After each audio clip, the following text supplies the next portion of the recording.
ওয়া ইযা কুরিয়াল কুরআন, তোমাদের সামনে যখন কোরআন থেকে যখন তেলাওয়াত হয়, ফাসতামিউ, কোরআনের তেলাওয়াত তোমরা শ্রবণ করো, শোনো। এই কোরআন তোমাদের গাইডলাইন, এ কোরআন তোমাদের হাজার হাজার বছরের বলে যাও ইতিহাস তুলে ধরে। এ কোরআন তোমাদেরকে জিরো থেকে হিরো করে। এই কোরআন যদি তোমরা জানো এবং মানো, লাআল্লাকুম তুরহামুন, কোরআন শুনলে, কোরআন জানলে, কোরআন মানলে, আল্লাহ বলেন তোমাদের জন্য আকাশ থেকে শান্তির ফায়সালা হবে বলে। আল্লাহু আকবার। এবার বুঝে থাকলে বলেন দেখি, কোরআন শুনলে লাভ না লস? কত লাভ, কত লাভ, কত লাভ!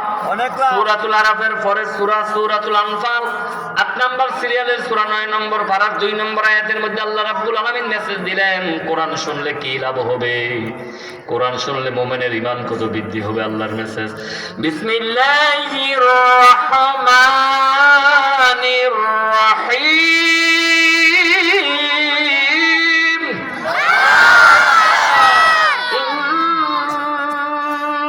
ইন্নামাল মুমিনুনা আল্লাযীনা ইযা যুকিরাল্লাহু ওয়াজিলাত কুলুবুহুম ওয়া ইযা তুলিয়াত আলাইহিম আয়াতুহু যাদাতুহুম ঈমানাও ওয়া আলা রাব্বিহিম ইয়াতাওয়াক্কালুন।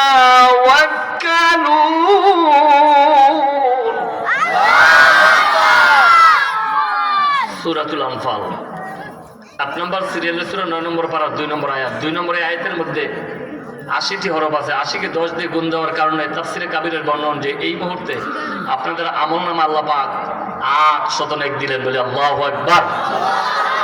আল্লাহ রাব্বুল আলামিন বলেন, ইন্নামাল মুমিনুনা আল্লাযীনা ইযা যুকিরাল্লাহ, নিশ্চয় মুমিনদের সামনে যখন আল্লাহ পাকের নাম নেওয়া হয়, মুমিনদের কলবের মধ্যে ভয়ের সঞ্চার হয়। মুমিনদের সামনে যখন আল্লাহ পাকের কালাম থেকে যখন তেলাওয়াত হয়, মুমিনরা যখন কোরআনের তেলাওয়াত শুনে, আয়াতুহু যাদাতুহুম ঈমানা, আমার আল্লাহ মেসেজ দিলেন, মুমিনরা ঈমানের কোরআনের তেলাওয়াত শুনলে মুমিনদের ঈমানি জজবা, ঈমানি কুওয়াত, ঈমানকে আল্লাহ পাক আকাশ পর্যন্ত বাড়িয়ে দেবে বলে। আল্লাহু আকবার। কেননা মুমিনরা শুধুমাত্র কেবলমাত্র মুমিনরাই ওয়া আলা রাব্বিহিম ইয়াতাওয়াক্কালুন, আমার আল্লাহ ইরশাদ করেন মুমিনরা আল্লাহর উপরে নির্ভরশীল। কার উপরে? আমরা কার উপরে নির্ভরশীল? আল্লাহর উপরে। যারা জবান করছেন না তারা মনে হয় হরে কৃষ্ণ হরে রাম রাত হলে উঠবার জাম ভগবানের উপরে নির্ভরশীল। জবান খুলে বলেন আমরা কার উপর নির্ভরশীল? সর্বময় ক্ষমতার মালিক কে? আল্লাহু লা ইলাহা ইল্লা হুয়াল হাইয়ুল কাইয়্যুম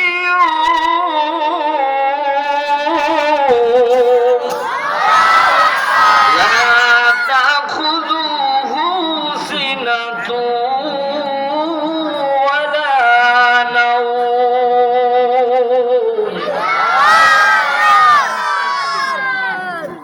৩ নম্বর পারাতে আছে এই আয়াতুল কুরসি। ২ নম্বর সিরিয়ালের সূরা সূরাতুল বাকারা ২৫৫ নম্বর আয়াত, ৩ নম্বর পৃষ্ঠার প্রথম পৃষ্ঠার মধ্যখানে ২৫৫ নম্বর আয়াত। এই আয়াতের মধ্যে ৪০ হরফ আছে। ৪০কে ১০ দিয়ে গুণ দেওয়ার কারণে আল্লামা জালালউদ্দিন সুয়ুতির বর্ণনা অনুযায়ী এই মুহূর্তে আপনাদের আমল আল্লাহ পাক ৪০০ নেক দিলেন বলে। আল্লাহু আকবার। আল্লাহ রাব্বুল আলামিন বলেন, আল্লাহু লা ইলাহা ইল্লা হুয়াল হাইয়ুল কাইয়্যুম, আল্লাহ বলেন আমি চিরস্থায়ী চিরজীব, আমি আল্লাহর লয় নাই, ক্ষয় নাই, শেষ নাই, শুরু নাই। লা তাখুযুহু সিনাতুন ওয়ালা নাওম, আমি আল্লাহর ঘুম জুরানি তন্দ্রা বলতে কিছুই নাই। আমি আল্লাহ হচ্ছে সর্বময় ক্ষমতার মালিক। আল্লাহু আকবার। সর্বময় ক্ষমতার মালিককে এক শ্রেণীর মানুষ বলে there is no god, godless association, আল্লাহ বলতে কিছুই নাই। আপনারা বলেন তো আল্লাহ একজন আছে কিনা? আছে। যেই শ্রেণীর মানুষ বলছিল there is no god, godless association, আল্লাহ বলতে কিছুই নাই, সেই শ্রেণীর মানুষ শিক্ষা পেয়েছে 5 আগস্টের মধ্যে আল্লাহ একজন আছে। আল্লাহ স্বৈরাচারদেরকে বাংলার জমিন থেকে বিতাড়িত করেছে, তখন বুঝতে পেরেছে আল্লাহ একজন, তিনি আছেন। ঠিক কিনা বন্ধুরা? বন্ধুরা আমার, ভাইরা আমার, সর্বময় ক্ষমতার মালিক হচ্ছেন আল্লাহ। আল্লাহ যাকে ধরে তাকে ছাড়ে না। আল্লাহ প্রথম ছাড় দেন, কিন্তু যখন বেয়াদবি করবে, সীমা যখন ছাড়িয়ে যাবে, আল্লাহ এভাবে ধরেন, ইন্না বাতশা রাব্বিকা লাশাদীদ, আল্লাহর ধরা সবচাইতে বড় ধরা। আল্লাহ যখন ধরেন আর তাকে ছাড়েন না, ঠিক কিনা? এই জন্য সর্বময় ক্ষমতার মালিককে আমরা ভয় করব কাকে? আল্লাহ রাব্বুল আলামিন বলেন, ওয়ালিমান খাফা মাকামা রাব্বিহি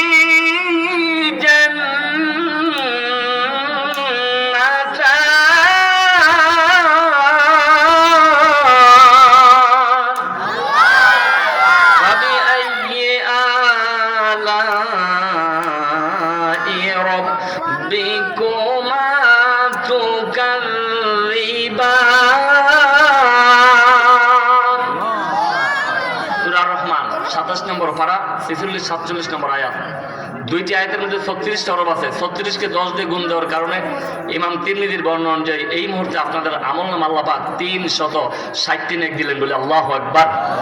আল্লাহ বলেন, ওয়ালিমান খাফা মাকামা রাব্বিহি জান্নাতান, জান্নাত এক বচন, জান্নাতান দুই বচন। আল্লাহ বলেন, আমি আল্লাহ পাককে যারা ভয় করবে, আমি আল্লাহ তাদেরকে দুইটা করে জান্নাত দিব বলে আল্লাহু আকবার।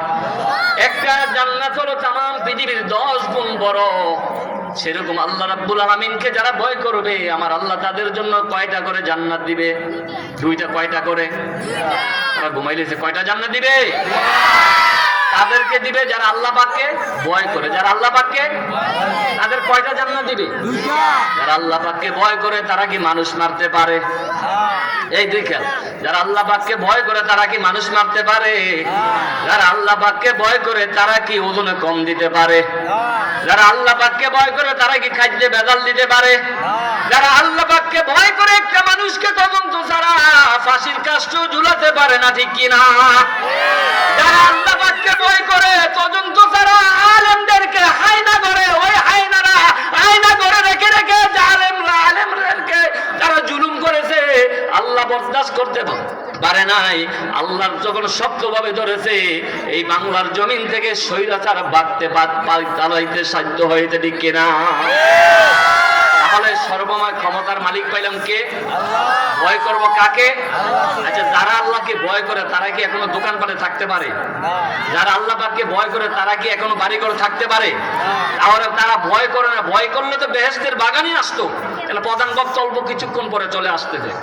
সম্মানিত উপস্থিতি, আজকের মাহফিল হলো তাফসীরুল কোরআন মাহফিল। শান্তি নাই, ডাইনির শান্তি নাই, ঠিক না?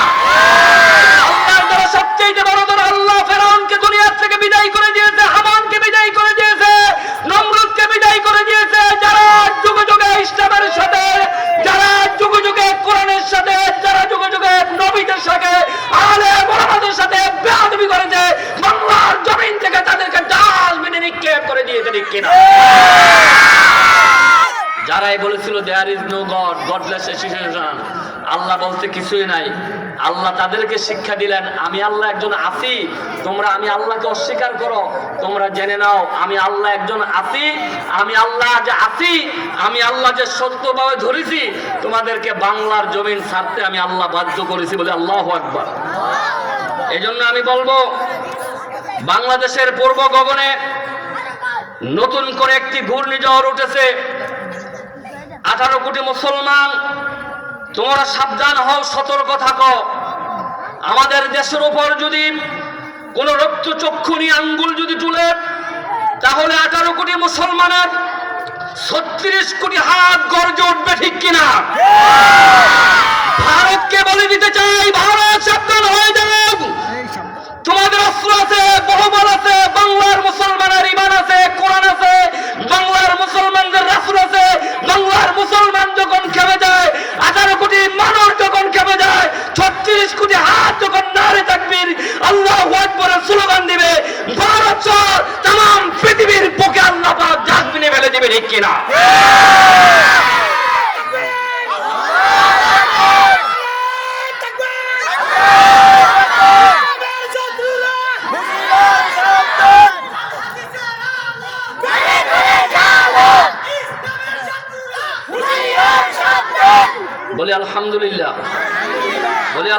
আলহামদুলিল্লাহ বাংলার জমিনের মধ্যে বাংলাদেশের মধ্যে 500 মডেল মসজিদ ওরা বানাইয়েছে। আমরা স্বাগতম জানাই, সুবাদ জানাই, ধন্যবাদ জানাই। কিন্তু তার পাশাপাশি আমরা দেখলাম 2023 সালে 24 সালের মধ্যে ষষ্ঠ, সপ্তম, অষ্টম শ্রেণীর বইয়ের মধ্যে মূর্তির ছবি দিয়েছে। মূর্তির ছবি দেওয়ার পরে আমরা অনেক হুজুররা পর্যন্ত কথা বলছি, আমাদেরকে অনেক ধোঁকা দিয়েছে। মসজিদ বানাইছে ভালো করছে, কিন্তু মূর্তি ছবি যে দিয়েছে এটাকে ভালো করছে? স্কুলের বইয়ে আমরা বাধা দেই না, তার কারণ স্কুলের মধ্যে হিন্দু আছে, অন্যান্য আছে। মাদ্রাসা কি একটা হিন্দু লেখাপড়া করে? মাদ্রাসা সপ্তম, ষষ্ঠ, অষ্টম শ্রেণীর বইয়ের মধ্যে কেন হিন্দুদের ছবি, কেন মন্দিরের ছবি? এটাতে কি বুঝাইতে চান?